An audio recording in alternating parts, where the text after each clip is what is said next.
There are few games that have left a mark on the industry in the way that Final Fantasy VII has. It's a game that was revolutionary at the time for its approach to turn-based combat, 3D graphics, cinematic storytelling, and its rich, expansive open world. It also had an impact on the video game industry, popularizing a series that was able to get significant cut-through in the West. It also popularized a big missing piece of a genre, unknown to many at the time, providing us many diverse and different RPGs that originated from Japan and opened those games to a much wider audience. But I've done a whole video on what makes the original Final Fantasy such a masterpiece and monumental game that carries this weight on the gaming industry to this day, which I'll leave in the description below. With understanding this weight and legacy that the game carries, it is understandable why some would be skeptical of a remake. Like with any remake of an iconic video game, there are questions surrounding how it will play or be modernized, and these questions are definitely prevalent around the discussion of Final Fantasy VII Remake. The first of many changes that separates the remake from its predecessor is that this is the beginning of a 3-part trilogy. When I originally played the remake back in 2020, a part of me wondered if I will love the remake because of its own merits or the source material that it was adapting, and upon replaying both the original and the remake within a year, I can say that I definitely do enjoy both of these games, but for very different reasons. It's hard to say how I feel about the remake given that it's only a part of the broader story, but I can say from what they've adapted, I'm mostly enjoying what they've done here. But there is one key thing at play here that going forward will drive the feelings for many towards Final Fantasy VII, and me included, and that is how much the player is familiar with the material of the Final Fantasy VII universe. This isn't just a game that rehashes the story of the original Final Fantasy VII, but it also recontextualizes other works such as Crisis Core, definitely Crisis Core, but also eventually Advent Children. The best comparison that I can think of here is, if you're familiar with the anime Neon Genesis Evangelion, it got a movie adaptation with 4 films that had the original movie retell the events of the anime, but then 3 other films that went off into a different direction. The Final Fantasy Remake trilogy follows a similar vein here, where it does rehash similar events, but tells them in a different sort of timeline, which is still completely unclear. And the way that I see it is that this remake works like those rebuild films where it will follow a skeleton of the original story and then take it in its own direction. And with us being less than a week now away from Final Fantasy VII Rebirth, the stakes are high and only time will tell how the unknown journey continues. But for now, with this video, I would like to reflect on what the remake was and the legacy of Final Fantasy VII that it follows and defies. So, without further ado, let's get into my video on Final Fantasy VII Remake. Final Fantasy VII Remake kicks off retelling the same iconic story of the ex-soldier turned mercenary Cloud Strife, who has taken on a job to assist the group Avalanche, as a group of freedom fighters fighting back against the tyrannical corporation Shinra. The mission is simple: bomb one of Shinra's reactors. The reason for this? Well, the reactors are consuming a resource called Mako, which is the planet's life force, and the corporation is using their selfish ends draining the life of the planet to fuel the electricity of the city of Midgar. Those are the early chapters of Remake's story, a faithful retell of what you are already familiar with the original Final Fantasy VII. It's the same established story for the most part. Square have taken the time to flesh out many different characters here, such as the members of Avalanche, who served a minor role in the original but play a bit more of a pivotal part here in the early to mid chapters of Remake's story. And it's actually one aspect of the game that I quite liked. I know some people complain about going on that trip with Jessie to go visit her mother, but I thought that those moments were cool. You get to know the crew of Avalanche a little bit more. There are additional side stories as well to take part in as well, which overall I don't particularly like the storytelling there. A lot of them feel a bit hit or miss. There are some good ones, but there are some that I think are very lacking and very generic. The overall reception to Final Fantasy VII Remake has been fairly mixed amongst fans for what I would like to say padding.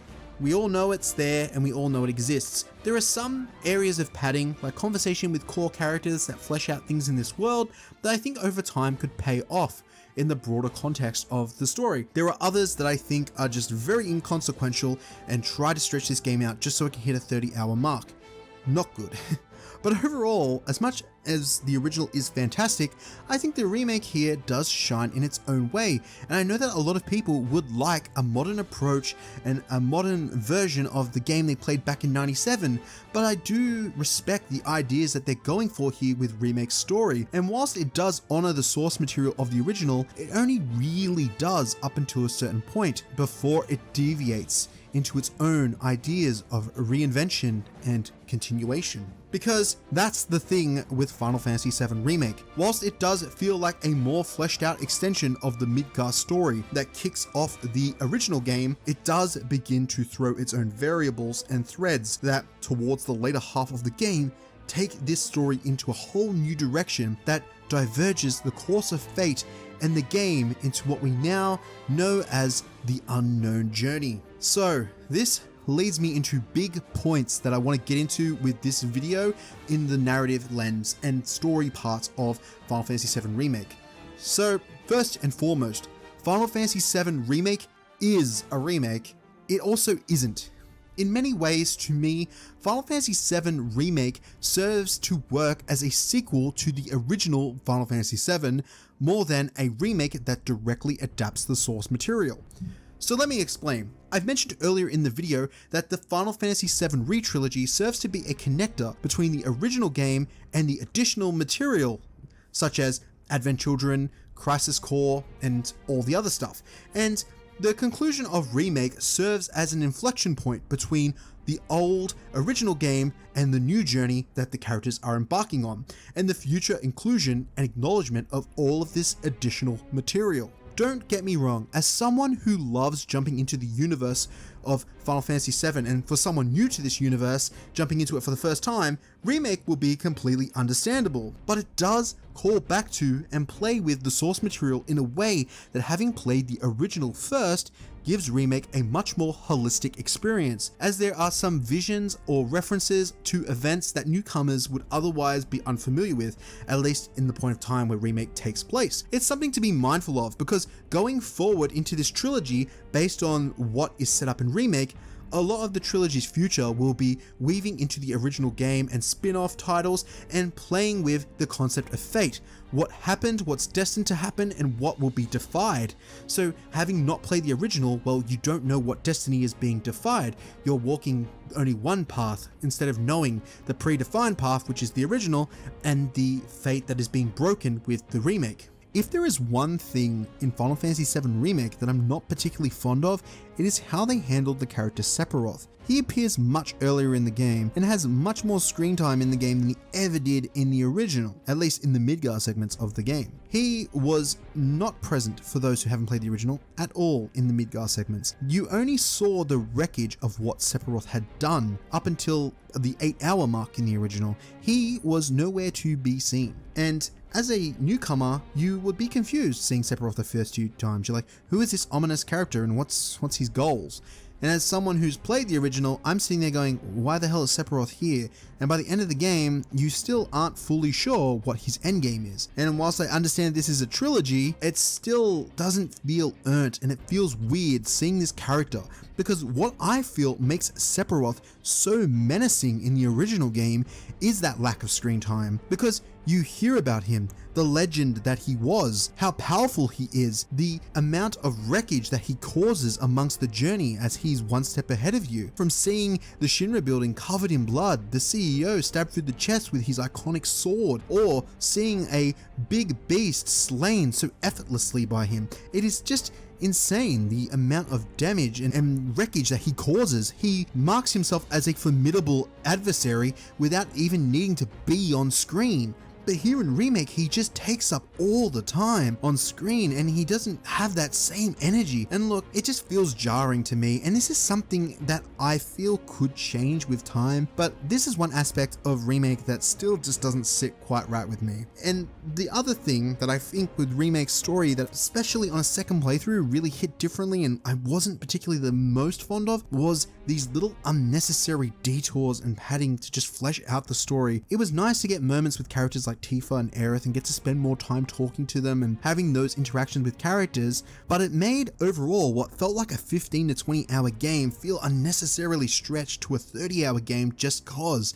And I hope here with Rebirth and what it looks like is that they have figured out pacing and structuring a lot of the story content and side content and separating it and making sure that there's not a lot of wasted time. So I'm hoping that that is something different with Rebirth, but here in Remake it is still something that can be very much felt. But overall, I did really enjoy reliving the story of Midgar with Final Fantasy VII Remake. It was overall a good experience, and I am excited to see where they take the game.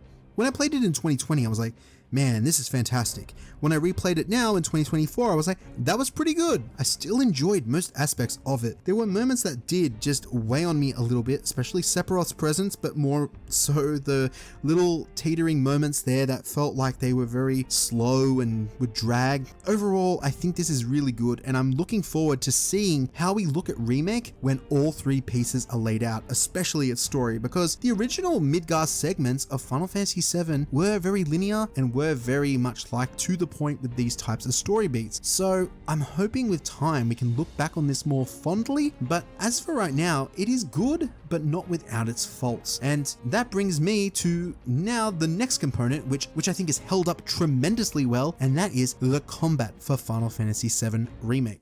So first and foremost, when diving into the combat for FF7 Remake, the most obvious change that you'll immediately notice is how Square have changed from a more active turn-based system to a more action-oriented combat model, where it's real-time, moment-to-moment action combat with a slowed down turn-based system where you can command different party members to do particular moves, and then you can swap to different party members in real time.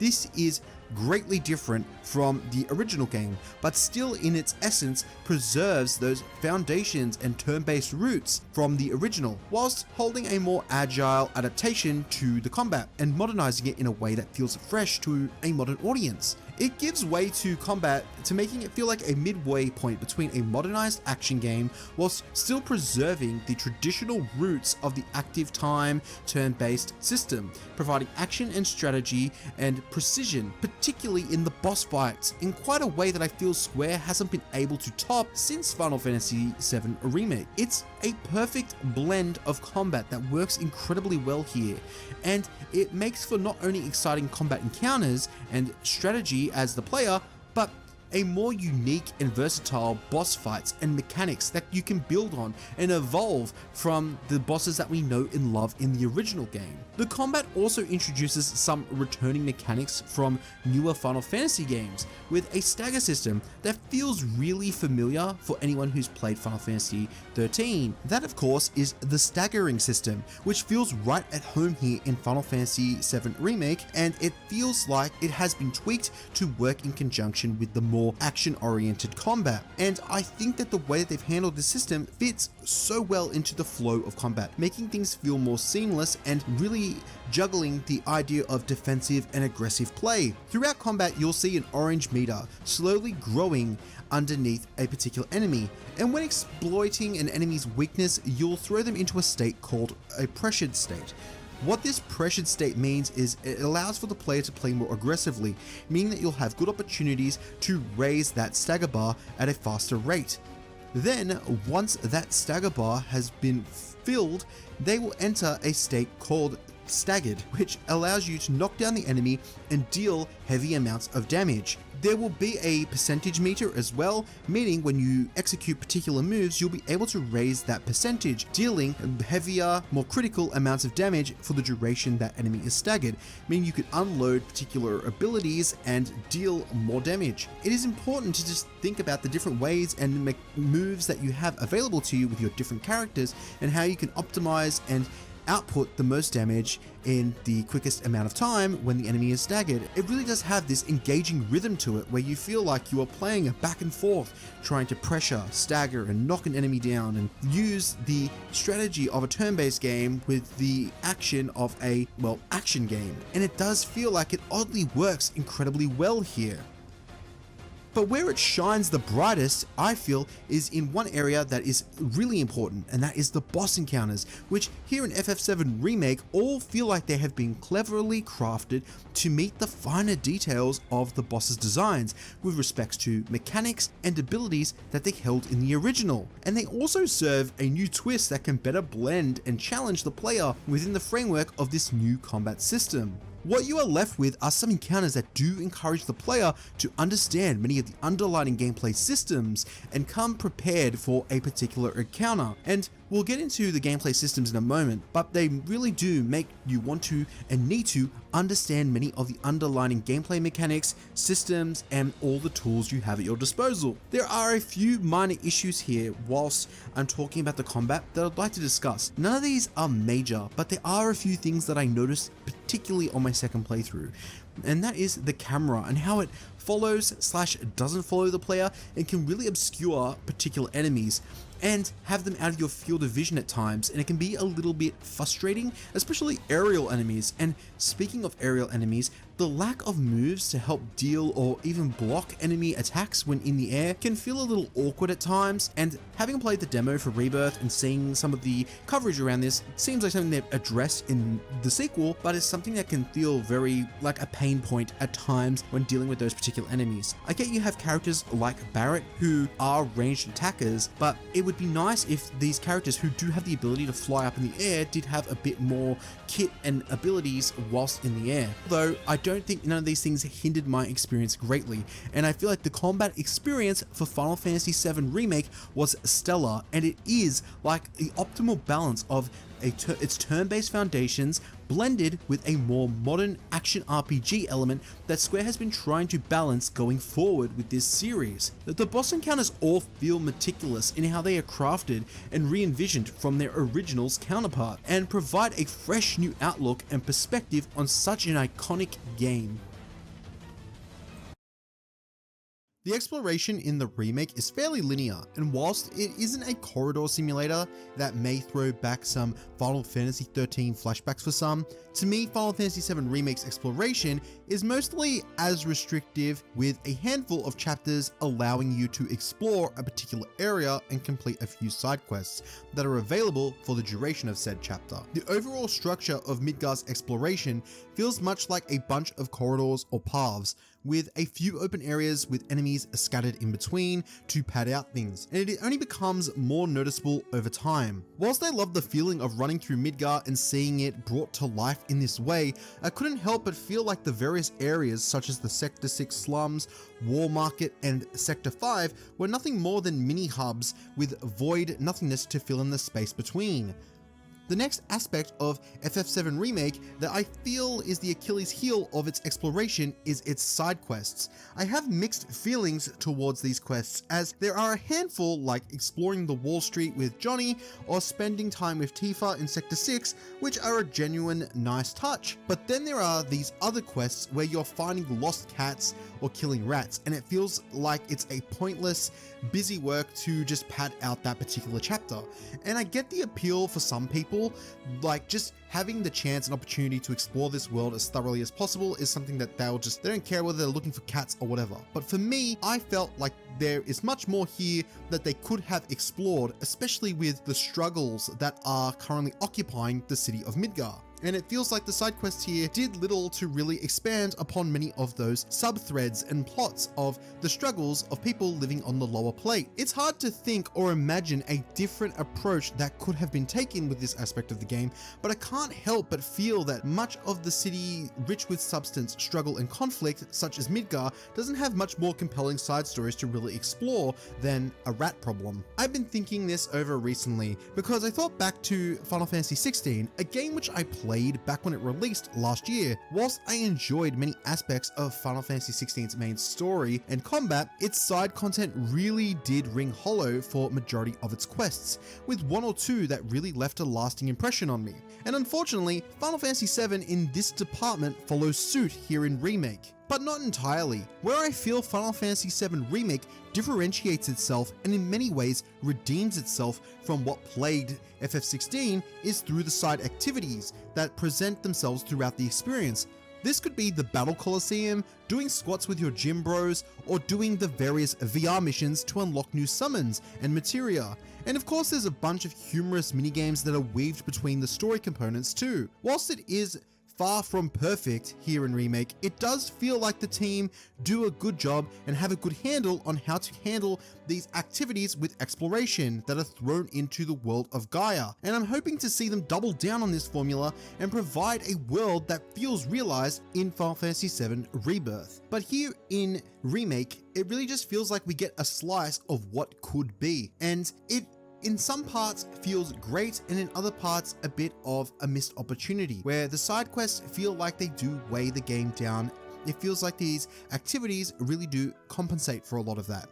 And I'm hoping in the future entries in this 3-part trilogy, they are able to strike a great balance between compelling stories and humorous and addictive minigames that make this open world exploration and storytelling feel fresh and fun for that 40+ hours they're wanting us to play for. So to top off this segment, I would like to now talk about the progression systems found in FF7 Remake, and I'll say they've done an excellent job here with how the materia and equipment systems work and how faithful they are to the original. FF7 Remake makes some tweaks to bolster and accompany the redesigned combat, whilst preserving the core functions and features of the systems that were at play in the original. Things such as pairing materias together, leveling up materia, and the different types of materia that exist and how they intertwine with each party member's stats, they all remain intact, along with some new materia there that is thrown into the mix to heighten the new combat system and the active real-time combat. A new addition to progression in Remake is also the progression trees for each party member's weapons that you acquire. For those familiar with the original, many of the iconic weapons see a return here in the Remake, with new abilities tied to each weapon. Using said ability for a said weapon will allow you to unlock a proficiency bonus for that weapon, meaning that you are able to use that weapon's ability without needing to have the weapon equipped. It provides a good incentive to unlock and test new weapons, and you can tell in Remake they wanted to make sure that all weapons felt useful, because each weapon has a particular use or playstyle that they are focusing on here, with some being oriented around magic, others around melee, and others around pressuring the enemy. What solidifies this sentiment of flexibility to me is how Square have handled the progression through the use of different ability trees for each weapon that is acquired. Again, the progression system here feels similar to the Crystarium system found in Final Fantasy XIII, where there is a circular tree of unlock abilities, and as you upgrade these abilities and you complete the tree and progress through the story, level up your weapons, more of these trees unlock, providing new abilities. These abilities take form in the ways of primarily stat increases, but they can also provide more materia unlock slots and some unique abilities that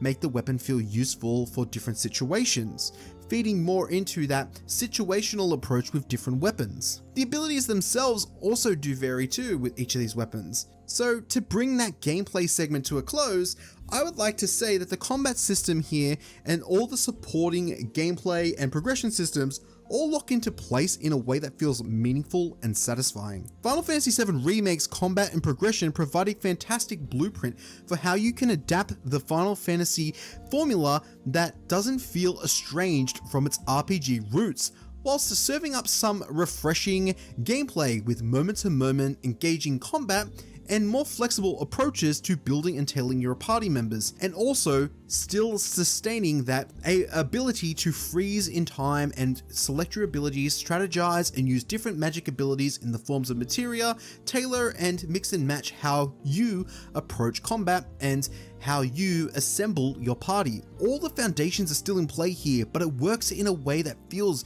very unique, very different, and very refreshing for a Final Fantasy game. And the way forward feels like this formula that they've found with Remake is the best form of combat and that best marriage of real-time action and turn-based action that they've discovered so far. I'd briefly like to talk about the expansion that released for Final Fantasy VII Remake called Intermission, or if you played on the PS5, it would have just been a part of the Integrate experience.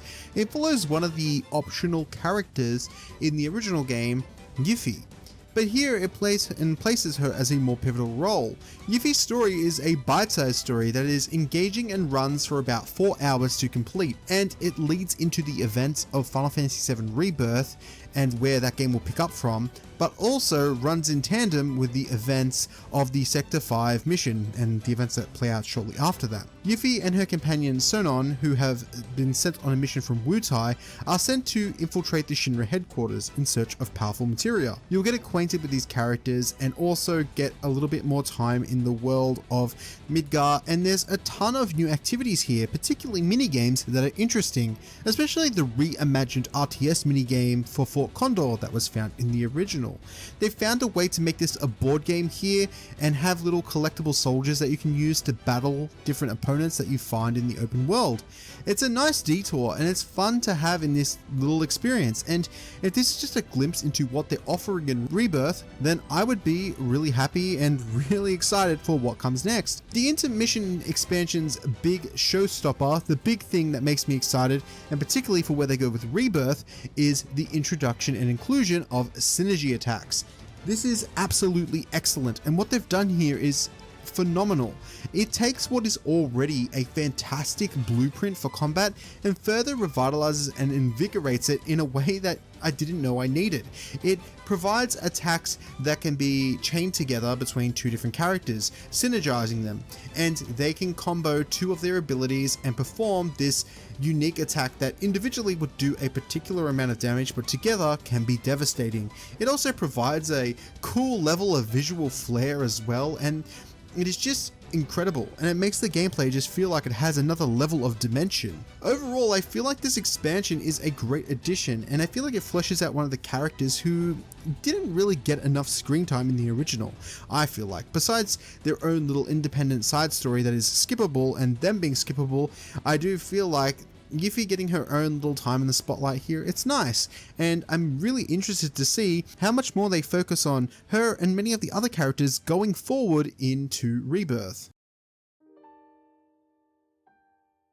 The FF7 trilogy marks a strong significance for Final Fantasy VII and the series more broadly speaking. It is a reimagining that many have been asking for since that original tech demo we saw back in 2005. As I've expressed in my previous video about Final Fantasy VII, FF7 has carried across over the years a monumental amount of weight and influence that has permeated the video game industry, still does to this day. There is one other component that does surround Final Fantasy VII Remake particularly, and that is the additional media that further builds on and expands on the world of Final Fantasy VII. And for some, that would come across as off-putting, unnecessary, and others it is something that further delivers and expands on a world that they love. But this divide, however, isn't just something that is subject to the additional media, but it also surrounds the remake as well, where the remake's main story and expansion would introduce characters from Crisis Core, and with the expansion, Intermission, characters from Dirge of Cerberus.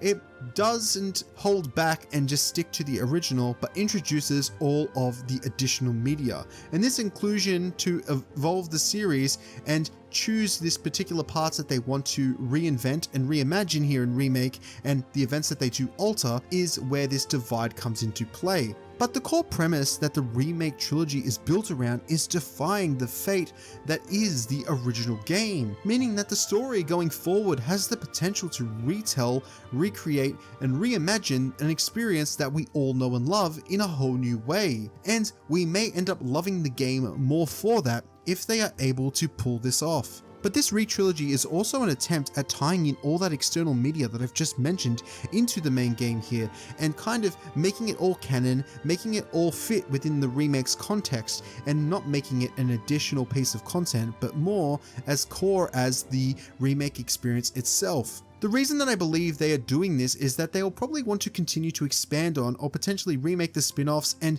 flesh out the world of Final Fantasy VII. That is what I believe the significance of this remake series ultimately serves. It is a way for new people to enjoy the world of Final Fantasy VII for the first time, and the remakes offer a new starting point for both the team and newcomers to get on board with this universe. Whilst I do feel that the direction that they are taking the remake is a somber moment, I do hold hope that this new trilogy can win me over and get me excited and make me fall in love with it as much as the original did. I loved many aspects of the remake, and I think that Rebirth has untapped potential. There is so much here with this trilogy that I think they can do to really have a winner here, but when we're talking about the original FF7, it is a really tall order to match up to, because that game's legacy, the game that it is, and the game that it was are all incredible, and the remake alone isn't enough to match up to that tall order, but only time will tell when all three parts are laid out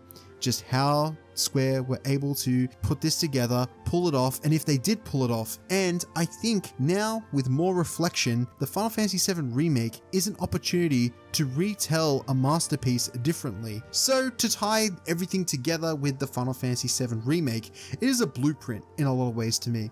And it takes a lot of steps forward whilst having padding, uneventful side quests, and some linear structure holding it back. But when it's at its peak and it's retelling the highlights of Final Fantasy VII, it's letting you just let loose with its combat, and even taking it in with its new twists and turns into these new uncharted waters, I'm having a blast with it. And overall, I think that this game really is incredible, and I think that there's a lot to like about it. There are some things holding it back from the greatness that the original was able to tap into, but I think the biggest question and the biggest thing I would ask from anyone solely looking at the remake is to hold and reserve your judgment until all pieces have been laid out.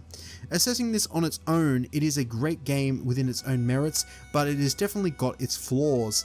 But I think when we look at this in the grand context of all three parts, this will be a game that we could potentially look back on fondly with time. There is a lot of promise buried underneath the mystery of so many of these good ideas. And if Rebirth is able to address the fork in the road that we were left at with the end of Remake and deliver on the story elements and innovate in many areas that the blueprint for its combat and open world did leave, then I think we will be in for a good time. Because when we get down to it, there are many things that Remake got right, and if the future games only deliver to expand on that, we'll be in for a stellar trilogy. Let me know what your thoughts are down below. I do know that this game is quite controversial amongst fans, and whilst I did enjoy it, I can understand many of those criticisms, and I'm hoping that Rebirth is able to win many over. But thanks for watching as always, I really do appreciate it, and I'll see you guys again with my review for Rebirth and around the release of Rebirth. So take care and see you soon.